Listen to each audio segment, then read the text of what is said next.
Welcome to the last of the Col-Hi Wildcats 1982 podcast, brought to you by Dietzo Man Productions. He's been hit by a car and he's kind of in repose on Adams Boulevard right now. Say what you mean and mean what you say. The things you think are the biggest problems you've got right now are really not that big a deal. I can assure you that the statistical probability of death remains constant at 100%. Oh. And she said, when? I said, I get off in like 15 minutes. Let's go tonight. I didn't want to give her any chance to say no. So she said, don't sweat the small stuff. Enjoy life. Hey, this is Scott Townsend. Welcome back to the last of the Col-Hi Wildcats 1982 podcast. Today I have with me a good friend from way back. Of course, they're all good friends from way back. Here, let me give you the rundown here. I'm not going to tell you who they are just yet. This person graduated from the University of Kansas with a Bachelor of Science in Geology and a Master's of Arts in Teaching from the University of Texas at Dallas. And this person is now teaching at Woodrow Wilson High School in Dallas, Texas. Has twins. Twins are big in this family. And welcome, if you don't know who I'm talking about already, welcome to the show, Mindy Goodell O'Connell. How's it going? It's going great. It's going great. Getting ready for school. So you're a high school teacher in Dallas, Texas. Yes. And you teach, did I say what you taught? You teach science. I teach, so we have an international baccalaureate program here, and I teach an environmental systems class in that, and then I teach a standard level aquatic science class. It's actually a new prep for me this year, but I'm going to make it super fun. What is aquatics? What say that again? Aquatic science. It's like freshwater and marine ecosystems and how they work, and a lot of water conservation, marine conservation, that kind of thing. Wow, so, you guys are really getting into it. I don't remember that stuff in high school. I think this is a state of Texas thing. It's a unique to Texas. I do have some, well, we'll get to that later. Go ahead. I have some Bartlesville connections here at Woodrow. Oh, do you really? Okay. Yeah. Yeah, we'll get, yeah. Go ahead. Start. Go ahead. Okay. So this is all about you. It's all about me. It's all about you here. Everything is. Kelvin Musgrave that went to Sooner. His son was in my class, Mason. And it was a funny story. We were in class and it was the day that Lori Capswick's son got drafted. I think he was drafted number 1 in the baseball draft. And we were talking about it and I was like, I went to high school with his mom. And Mason said, my dad said that to me the other day. So it was funny. A connection with a celebrity. Yeah. And then there's some branch of the Gorman family here. So I had those girls. They're cousins to the Bartlesville Gormans. Oh, okay. And then this year I had a girl that was Brad Cobb's goddaughter. Isn't that funny? It is. It just keeps coming up. Yeah, Bartlesville. Boom, boom, boom. They're everywhere. You have the unique distinction of most of the people that I've interviewed so far grew up in Bartlesville. However, you kind of were inserted into the high school in your junior year, was that it? Yeah, February of my junior year. So you came into College High. Okay. So where did you come from? What was that all about? Well, I lived in Bartlesville 3 separate times. So I went to Hoover for K through 4. And then we moved to Chicago, and then we moved to Midland, Texas, which doesn't sound like that great a place. And it's really kind of like the surface of the moon there, but it was a really big time Friday Night Lights high school. Oh, yeah. It was a gigantic school and it was a pretty fun place to go. So I moved from Midland to Bartlesville. Why did you guys move around? That's not, I was going to say so much, but what Well, my dad worked for Phillips and he started out in engineering and then he just kind of worked his way up outside of engineering. Oh, okay. When we lived in Chicago, he was the manager of the refinery there, the Northern End refinery. And then he did gas trading, I think, in Midland. And then when we moved back to Bartlesville, he was in shipping. Oh, okay. I didn't pay So- that much attention to what his job was. I don't think any of us did. Yeah. So were you born in Bartlesville or? I was born in Omaha, Nebraska. Oh, And then we moved to Bartlesville and then we moved to Alaska for a year. And then we wow. moved back to Bartlesville. So Yeah. we moved 6 times before I was 18. Oh, wow.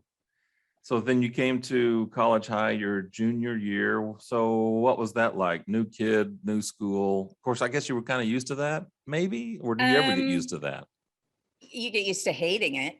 Yeah. It's really hard. It was a really hard time to move. I moved in 8th grade too. That was a hard one. Maybe a little bit harder. Maybe Bartlesville was a little bit easier than the 8th grade. I do remember, I was thinking about this because it's funny. My very first day at College High School was the day Mr. Simmons read Beowulf. And I don't know if you remember that, but he read Beowulf in the Old English. And it was bananas. And I think everybody there like knew him and was expecting, like he had some level of respect, but I thought he was insane.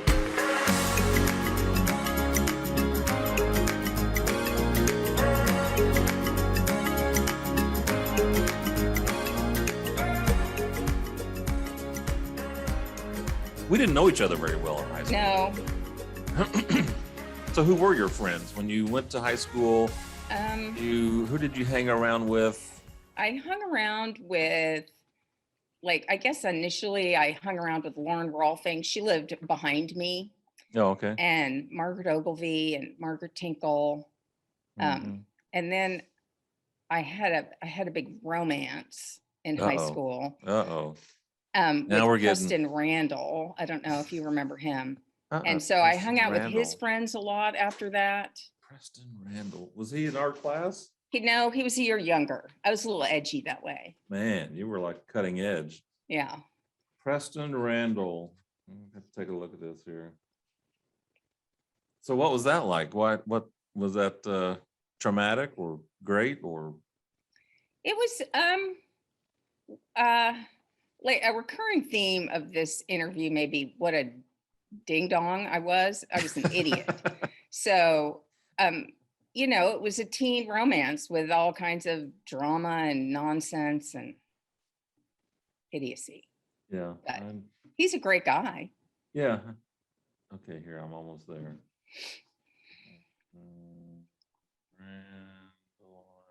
Oh, okay. I remember that guy. Yeah. Huh. Cool. So you had a big romance and you hung around with his friends and then Yeah. So your senior year, was that your senior year? Yeah. I think we met each other at a dance, at a high school dance in the fall of my senior year. And then that went through. We didn't break up until I was in college. Oh, okay. So Margaret Ogilvy, Margaret Tinkle, Lauren Rolfing, anybody else? There was the whole crowd there. Mm-hmm. After the summer after my freshman year in college, I worked at a pool with Dana Brock and we got to be really good friends. So I hung out with her. That's kind of when I got settled in, really, was when I came home over the summers. Was that here in Bartlesville? Yeah. Oh, okay. Omer. The pool with the diving platforms. Oh, yeah. We worked at that pool together. Okay. Which isn't there anymore. Oh, it's not. I mean, it had the really high. Yeah, the Super 10-meter high, platform. Yeah. Yeah, there's no way. So now you're a teacher and Now I'm a teacher. Yeah, you had, so let me go back. So I'm sorry. And I forgot to also mention that I interrupt a lot. So forgive me for interrupting. It's all right. You had twin brothers Mhm. and you have twin kids. I do. That's interesting. What's it like raising twins? Being around twins. Well, it's wonderful. It's well, and I was really lucky. I had one pregnancy, one boy, one girl going over, that was easy. And then I would say the first year I didn't sleep more than 3 hours in a row, but then it was awesome. I was kind of crazy from lack of sleep that first year. Oh, I can imagine. Whew. And I remember your twin brothers, Scott and Steve. I think I remember one more than the other. I can't remember which one it was, but so were they identical or? No, they're fraternal. And your kids are Fraternal. Yeah. Oh, okay. That's really interesting. So Yeah. now you went to, after high school, what did you do?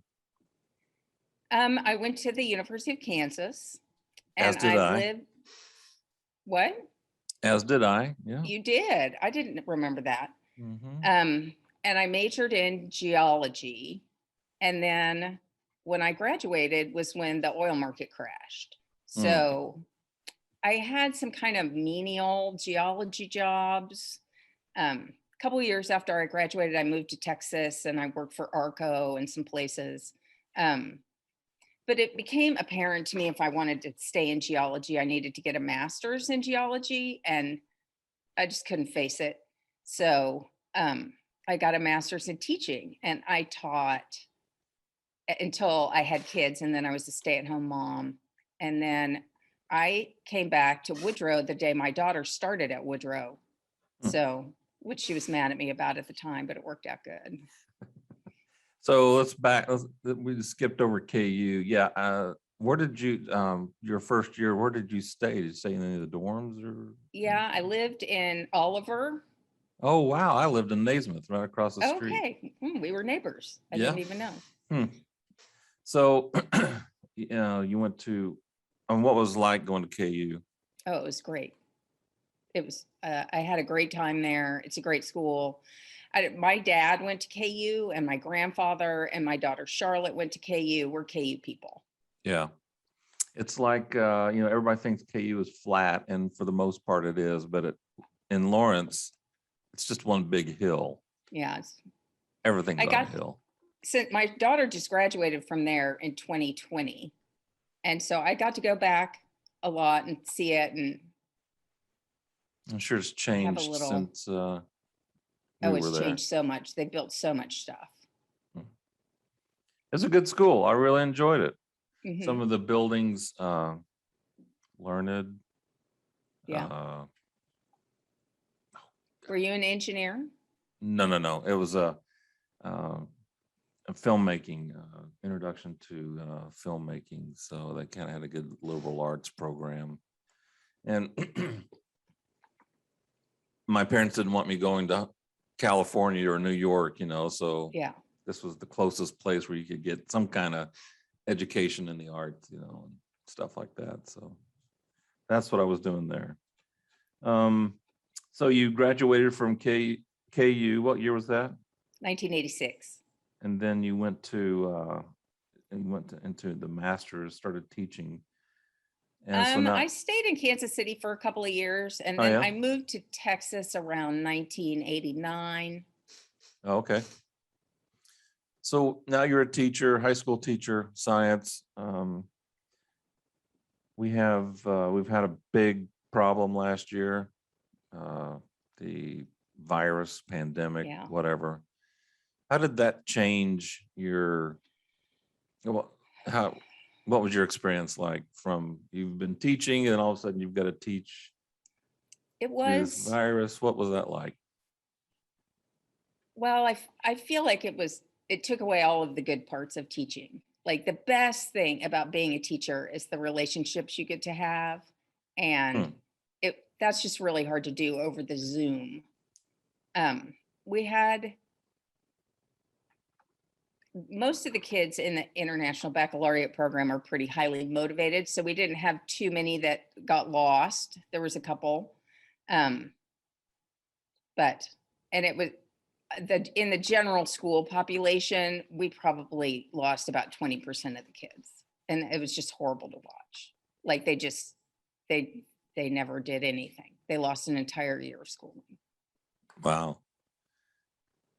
That's amazing. So what does that lost mean? They just didn't show up? They didn't Yeah, they never dial logged in? into the Zoom. They never did an assignment. They never did anything. So that's like not showing up for school. Yeah. So is there a tardy thing there where There's truancy. I Or don't truancy. know. I mean, because of the numbers and where I am, 20% was low for DISD. There were campuses that lost 50%. So the numbers were just so huge that it wasn't manageable to like go knock on everybody's door. Mhm. So I don't, different schools have different things. We have a lot of kids that are going to be repeating a lot of classes. The next over high school from us had a lot more kids that didn't participate, and they changed their whole day schedule where now they're going to have a 10-period day, and the kids can hopefully get caught up if they can take 2 English classes and 2 math classes. That's crazy. Yeah. Going back to high school, what's the when you think back to 1982, gas prices were 90 cents and there were movies Rocky and I can't remember the other one. Big. What do you remember from high school? What when you think back on that time? I guess I think about like REO Speedwagon and Sticks and people driving around in their cars and making a loop through Sonic and then through the canteen and then through the theater parking lot. And that's the kind of stuff I remember. So did you driving around have a with car people. or did you ride with folks? Both. I had a car, had a Ford Pinto. All right. Yeah. Well, I don't remember what a Ford Pinto looked like in 1982. I'll have to look that Not up. good. Of course, none of us. I mean, it was better than the station wagon I drove around in. So yeah. Yeah. You beat me there.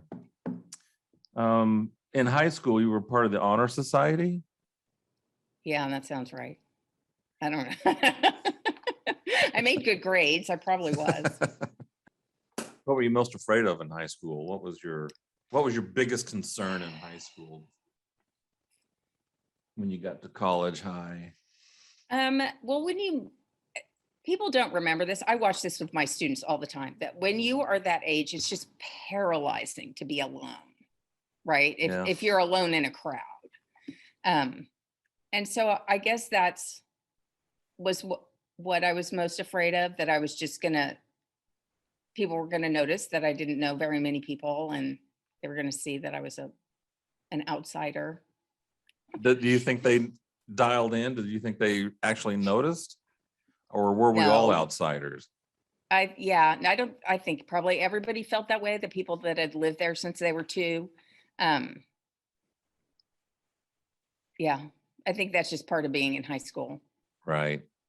Yeah, you can be in that huge hall with everybody going, walking, and you feel like you're invisible. And Right. God, why do kids go through that? And as a teacher, how can you help kids like that? Can you see that happening with your students when someone, I don't know, can you see that or not? Yeah, you can see it. So it's like there's groups in the high school, just like there were groups in our high school, and some of them are really close, and you just see kids on the periphery of those groups. And I don't know, I kind of swoop in and tell them how great I think they are. That's cool. Man, being a teacher is so tough. You're a teacher, you're a counselor, you're a social worker. Teachers are so much more than just teaching, and that's huge in and of itself. But it is, but it's also super rewarding.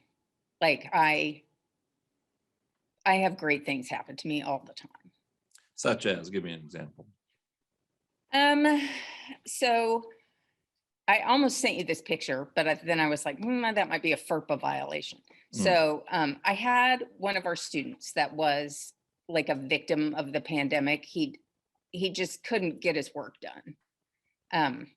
And like his parents were so mad at him, and the other teachers were like, "Oh, that kid, he just won't do anything."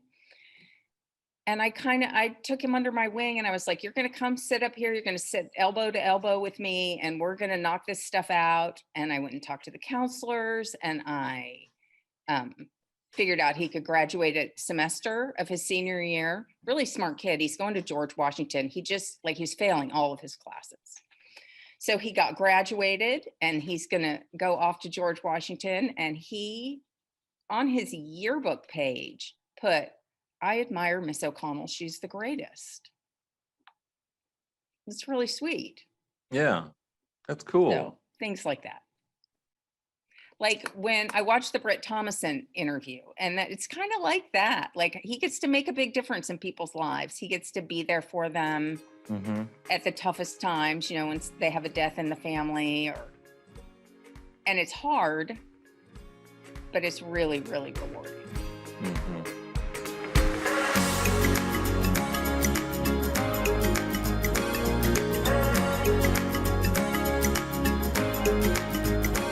Thank you for listening to the last of the Col-Hi Wildcats 1982 podcast. And we'll be right back after this.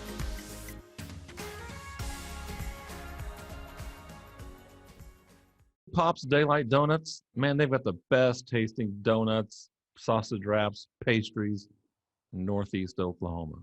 And also, if you'll tell the staff there, "Hey, Scott Townsend said to give me a large spicy pig," they'll give you a free large spicy sausage wrap. But you have to tell them Scott Townsend sent you. So tell them, "Hey, Scott Townsend told me to tell you to give me a large spicy pig." So there's the offer. There's the call to action. So go to Pop's Daylight Donuts, say hi to Mark for me, and go to Pop's Daylight Donuts and get you some. The other sponsor is Castafly Outdoor Adventures. Adventure. That's where it begins. We look to create and document our moments in time while embracing the majestic wonder and beauty of the great outdoors. Our quest is to explore the back roads of the Ozarks, camping, fishing, and just getting lost. Refresh your spirit and join us on our next adventure. Paul and his crew invite you to subscribe to the Castafly Outdoor Adventures YouTube channel.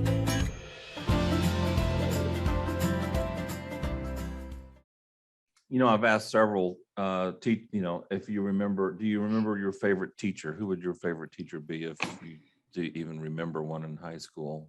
I do. I really liked Miss Bauman. Her name's Kay Bauman.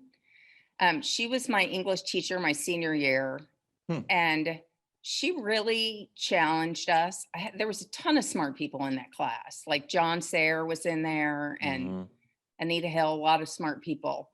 And we read Updike and all kinds of things. And really, it was a great class. And I still think about her. So, what makes a great teacher? What does make a great teacher? Yeah, there's a lot of different ways to be a great teacher.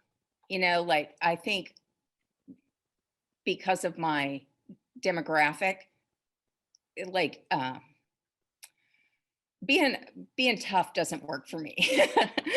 That just doesn't work. So I am really focused on kindness and trying to see the kids where they are and help them.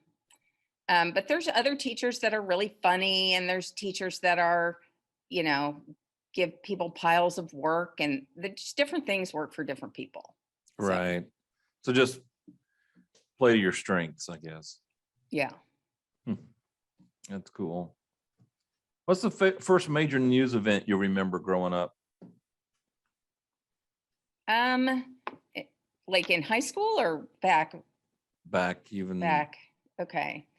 I remember when there was a story in the newspaper at the end of the Vietnam War, and somebody had come back to Tulsa and their wife asked them for a divorce on the tarmac. That's really the first big news thing I remember. I was probably 6. Oh my I don't know why that stuck in my brain. God. Wow. Oh man. What about you? I do remember. Thanks for asking, because it's interesting. I do remember I think it was a Saturday, and it was sunny, and we were in Waco, Texas, and man had landed on the moon. I think that was 1969, maybe. Yeah, it was 1969.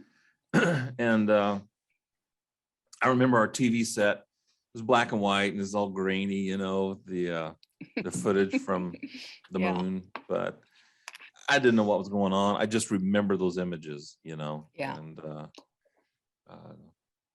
yeah, that was that was the first. Kennedy was shot like 3 weeks after I was born, in November '63. But of course I don't remember that. So, No. But I was minus 6 days. So. oh yeah. Yeah, my mom, we were in Waco, Texas, which is just south of Dallas. And I guess mom was hanging clothes on the line, and my grandmother lived cat corner to us. And I guess the story goes that she ran out to the fence and was screaming and yelling, Kennedy's been shot, Kennedy's been shot, you know. Wow. And so, yeah, everybody goes back to their TV sets, you know, to see what's going on. But yeah, it was really crazy. I guess, you know, I don't remember, Yeah. of course. Yeah, I Man on think- the Moon. I think that was why I was premature. I was born a month early, and I believe it's because my mom was so upset about Oh yeah, the Kennedy thing. yeah, it was upsetting for But that's everybody. what she says. She thinks it was related. Wow. What's the one thing about Mindy Goodell that no one knows about in high school? Oh, in high school? Here we're opening up vulnerability and Yeah. all that. You can be as vulnerable as you want to be. You don't have to. I don't. That was the one thing about Mindy Goodell that not a lot of people knew. I mean, I think that I acted like I was so cool. I thought I was so cool, and I really didn't think I was so cool. Like that was a cover, Mm. I guess. I don't know. I don't remember being very nice in high school. So You if don't? I was mean to you in high school, it was because I was insecure. That's funny. I don't know if that really answered your question. I can't think of it like a secret that I had. Yeah. So you were mean. I wasn't very nice. No. So if you weren't nice, what did that look like? You were. Oh, you know, putting people on the outside of a group, that kind of thing. Mm. Just because of being insecure, I guess. Yeah. Or to make myself feel like I was on the inside of the group. Oh yeah. Man, kids are so smart, you know. They know exactly what they're doing, and it's just Yeah. amazing to me. If you could give advice to your 18-year-old self, if you could, Mindy Goodell's walking off the graduation platform, and you say, "Hey, come here. Let me tell you what you need to know." What would that be? And maybe you've already told this to your own kids, but My own kids turned out to be the greatest people in the world. They are so much better than I ever was. To Yeah, my ditto high here. school self, I will say, get over yourself. Just get over yourself. I wouldn't have listened though. I was really into myself. Well, you're super charming, super nice. I mean, you're not anything like what you were talking about being No. like. I don't remember that at all. I mean, Well, that's good. Maybe I wasn't as bad as I thought I was. And what made you realize? What made you come to the conclusion that, oh, wow, I think I was that way? Just maturing, and I didn't think kindness was very important. And now I think it's one of the most important things. Oh, So, that's cool. I do too. and maybe that's my journey, that if I, Mm-hmm. since I decided to focus on kindness as an adult, I'm thinking about moments in my youth when I was unkind. Yeah. This is almost like a therapy session. You can. Yeah. I actually thought about that this morning. I was like, I should be a therapist, because I'm talking to all these people and we're looking back on, who we were and how we've changed. In high school, I was super, I don't know if you remember this or not, probably don't, but I was just super kind of quiet, and just anyway. So, and as I told you, as soon as I got to college, it just blew up, total 180 change, and outgoing, talk to anybody, public speaking, whatever, Yeah. How does that happen? I don't even know. I Right. don't even know. It's just. So since I where got to did you end KU. up? Like after all this time, do you feel like you ended up somewhere in the middle? Or when you look back, do you feel like you're embarrassed about the high school kid, or are you embarrassed about the college kid? Or are you proud of both of them? I don't know. I didn't mean to sound like it was embarrassing. No. In high school, well, I would go to the library after school. That's how geeky I was. And just read. And read and get books and check out books and go up to the history museum on the second floor and look through the old newspapers and read the old Dick Tracy comics. And I was didn't into even know there film. was a museum on the second floor. There was, I was into filmmaking, and then there was just a few books that you could get in the library about filmmaking and stuff. So I had an 8mm camera. I was making little short movies, and nobody else was doing that. Nobody in Bartlesville was doing that. I mean, And that's cool. Why weren't you telling people? I don't know. Well, because nobody could identify, and nobody, even my parents could, okay, so Ben's playing football. Okay, we can understand that. My other brother's doing this. Okay, we can understand that. And you want to make movies? What?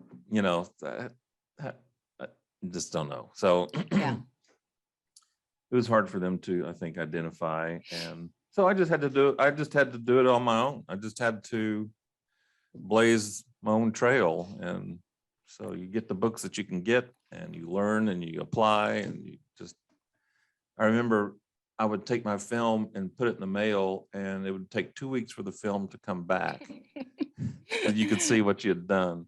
I know, the internet, man, and all this digital, it's a different world.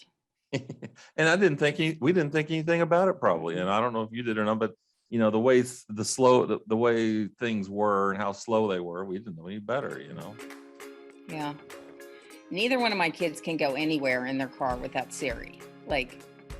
And it's just didn't used to be a thing. You had to look at a map.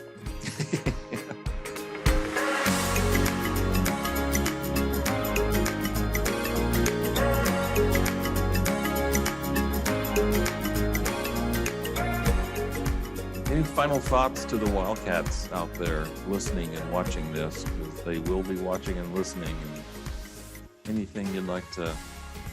Well, I'm here in Dallas, Texas. If you're ever passing through Dallas, Texas, let's go get a coffee or something. I don't know.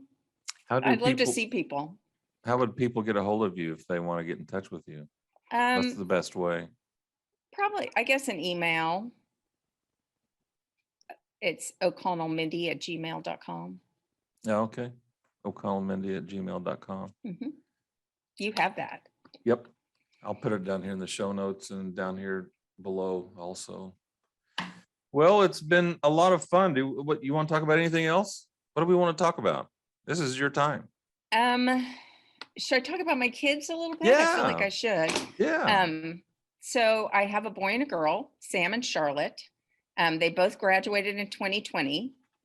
Charlotte went to Kansas and she majored in strategic communication, which is in the journalism school. Mm-hmm. And she got a job with a title company here in Dallas, and her boyfriend from college moved here. So I get to see them all the time, and they come over That's- for dinner every Sunday, and we That's go cool. get our nails done. And it's just a mom's dream come true. Mm-hmm. My son went to the Colorado School of Mines in Golden, Colorado, and majored in computer science. And he lives in Denver in a house with a bunch of people and works for Visa. Yeah. And they both turned out to be wonderful, wonderful people. I love having grown kids. I can't believe how much I love it. It's like all of they call you up and they're like, "Hey mom, what do you think I should do about this?" I'm like, "Oh my God, did that just happen?" Well, there you go. I thought this was a great interview. It was great catching up thank with you. you. And all right, well, Mindy, thanks a lot. I really appreciate it. Thanks for your time, and thanks for visiting with us and sharing. Thanks for doing this. Hey, you bet. No problem at all. Thanks for sharing your life story and Okay. helping us understand what it means to be a teacher these days. So for Mindy Goodell O'Connell, this is Scott Townsend for the last of the College High Wildcats 1982 podcast. Have a great day, and we'll talk to you later.